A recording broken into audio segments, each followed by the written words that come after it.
please just give each other your full attention. I'll give you mine, and I want to just really just, kind of relax a little bit. Does anybody mind being filmed at all? If so, that's okay. Just let me know. No one minds?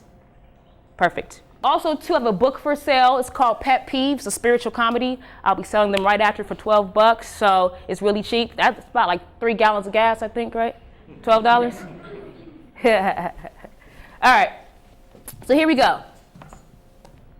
I talk fast, too, sometimes, so you can be like, D, slow down. I don't know what you're saying, okay? That's fine. So that's how we're going to do it. First thing is we're going to talk about the word religion.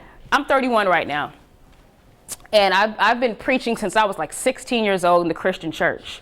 And I'd go in there, my pants sagging, I'd be like, what's up? I'm walking like this in the pulpit, and I felt a pull on me. I'm like, wait a minute, like this Bible is telling me that I shouldn't, present myself this way, but I don't know how to present myself any other way. This feels natural to me. So I kept preaching and all of that, and as I grew in, I said, let me go to school for it. So I went to school for philosophy and religion, and I got my undergrad in that. And religion, if you look at the word, the root word is a Latin word, which means religio. It's a Latin word from 1st century, and it means to bind. You hear that? It means to bind. So if you are bound to something, where's the freedom in that? Where's the freedom in that? All right? Now, if you say, okay, I want to bind myself to this thing, that's a choice that you've made. But if something is put onto you, that's more so of an obligation, right? Yeah. The issue is that a lot of these texts are other people telling us what our truth is. And a lot of stuff is really ancient stuff. I'm not saying there aren't gems in there, but I mean, times have changed. And so if someone else is telling you what your truth is, and a lot of times it's men, solely men telling us what our truth is, then the problem is that we are disallowing marginalized voices to be heard, which are women, disabled, minorities, mentally ill, poor, bisexual, all of that. So only a certain part of people are allowed to tell the truth and what your truth is. Amen? All right. Let's say there's a big elephant in this room right here where I'm standing. And there's like 3 people around this huge elephant, right? And mind you, they're all blind, so they can't see the animal, right? And it's one like in the front feeling like on its tusk. Feeling on the tusk like, okay, it feels real smooth, and it's long, and I can feel it. Okay, that's what it is. Okay, it's another individual over here is feeling like on its belly, like, it's kind of rough. It has, some texture to it. It's really like big. It's kind of meaty, kind of fleshy. So that's its perspective of it, right? You have one in the back here, feeling on its tail. It's skinny, it's like, it's skinny, it's just not my kind of thing, but, I appreciate it for what it is, all right? But they're all feeling this same animal, right? But different parts of it. So, in relating this to religion, can someone tell me what that means? We're all trying to label the unknown. Oh, you go, girl. Yes. That is it. All of it. Yes. I heard that. You go, boo. Yes, all of that. All of that.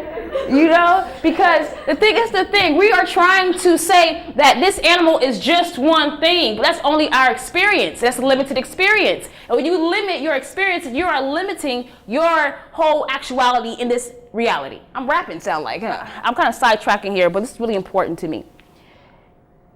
I believe there's a distinction between having a gift and having a talent. Okay? Your gift brings you to your highest self. And I'm explaining what highest self is too.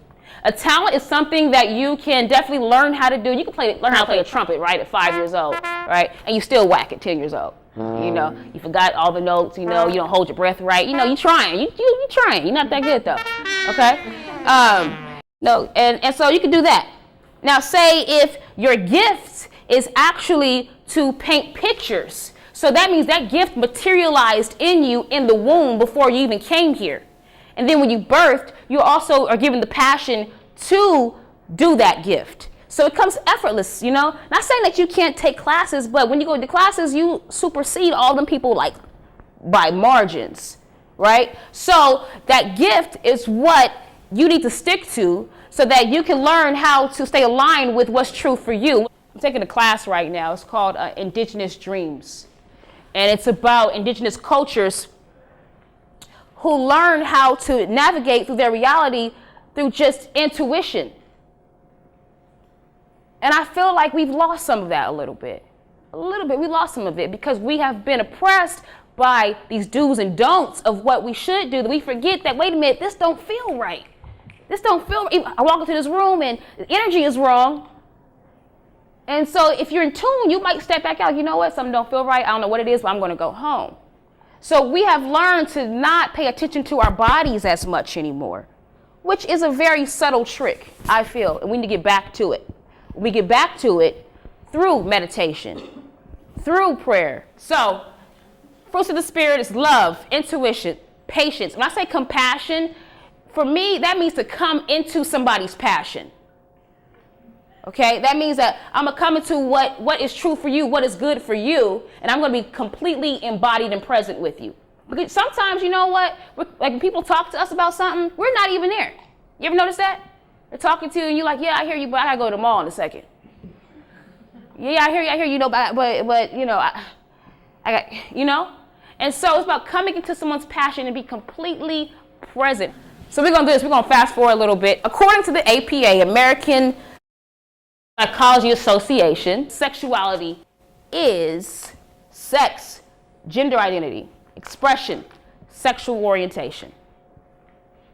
There's a lot more to it than that. I already know. So please tell me, what does sexuality mean to you? Like, throw out some words. Just go wild a little bit for a second. Come on, Steve, give me a word. Freedom. Yes. Yeah, really deep connection. Really deep connection. Okay, cool. What else? Growth. I never thought about growth when I thought about sexuality. You something else. Okay. I don't think about growing. 3 months. 3 months, I think, is a good rule to not share your body with somebody. Personally. Because when you start having sex with somebody, all of a sudden, getting to know them takes the back burner. You're like, you know what? We should go to this movie, but I know what we could do differently. You know, we should go to the cafe and just, you know, do our homework together, but I have a better idea. That's what happens because it's a sexual desire and that's drawing us close. We naturally want to be intimate with somebody else. That is our nature, is to be intimate and be connected. We are relational beings. I strongly believe that things that are perfect do change. And why I say that is because I feel that if you are evolving, if you are constantly challenging yourself, that is perfection. You're being self-aware and you're making necessary adjustments. To me, that's perfection. Our society is so bent on sex, without proper education behind it. If you hear the music today, I'm sure you hear it. It takes the love component. It takes the passion component out of sex. And I'm gonna quote some lyrics here. I'm sure y'all heard these words before. So I'm going to cuss if you don't mind. You know, I mean, I hear lyrics like bend that over and from the back. And then I'm going to leave the house. Leave you in the bed. I ain't going to call you no more. Y'all heard those lyrics before, right? Or that's just me? And let me ask you, when you hear it, because I know we've all danced to it, like, you know, you be doing that. You get into it, yeah, you're going to leave her at the house, you know. But what is it doing to your spirit? Do you know that when you take in information, it has to come out some kind of way? It has to come out some kind of way. So yeah, you sing it, yeah, you know, leave, whoop, whoop, all that. But then after a while, you're becoming desensitized to having a healthy sexual appetite because you're listening to all this stuff. Okay? So I'm going to ask you guys, when you hear this music, does it ever bother you? Well, I listen to songs now that I haven't listened to since, you know, middle school dances.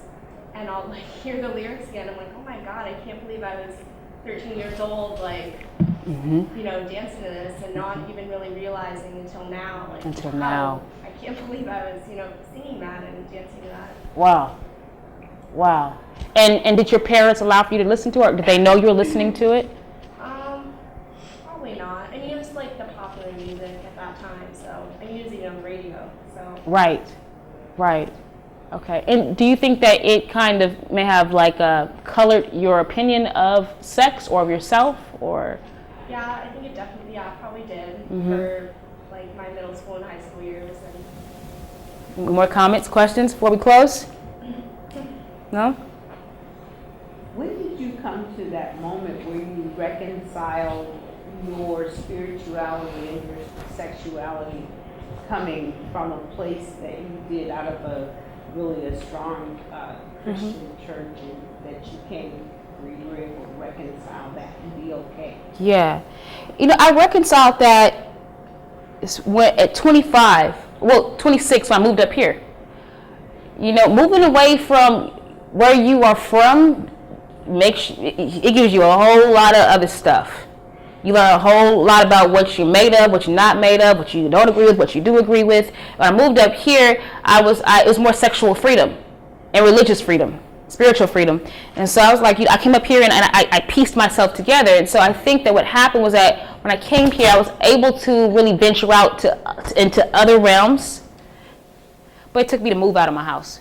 When you see, the thing is that when you distance yourself from someone who is toxic, who's probably gonna be in your life for a long time, they are able to see, you know what, I miss when I miss talking to them this morning, or you know what, maybe that wasn't so bad, maybe they start to do self-reflection. Because when you remove that part, and they say, you know what, maybe the hate is all over here, maybe you weren't really doing anything. So that's my thing, is distance. If they can have dialogue. Question? Any other question? I want some more questions. Give me a juicy one. Well, actually, it's not a question. Comment. Juicy comment. Because actually, lately, I'm from San Diego. Okay. I haven't really seen my family. I called my family a quarter. And I was trying to figure out why. But I feel like you just kind of pointed at it because I came out to my parents during Thanksgiving break. And sorry, the only thing my dad said was, the only thing I can do is pray for you.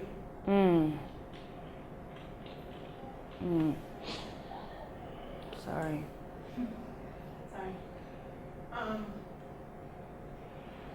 So just understanding that that's probably what I'm doing subconsciously, is stepping back. Thank you.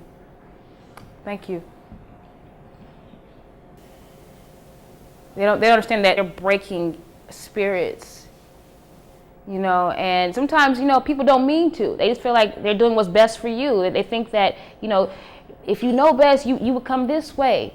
So I really commend you on stepping back and looking at it for what it is. It'll all work itself out, but sometimes you gotta just remove yourself out the equation. So thank you so much for sharing that.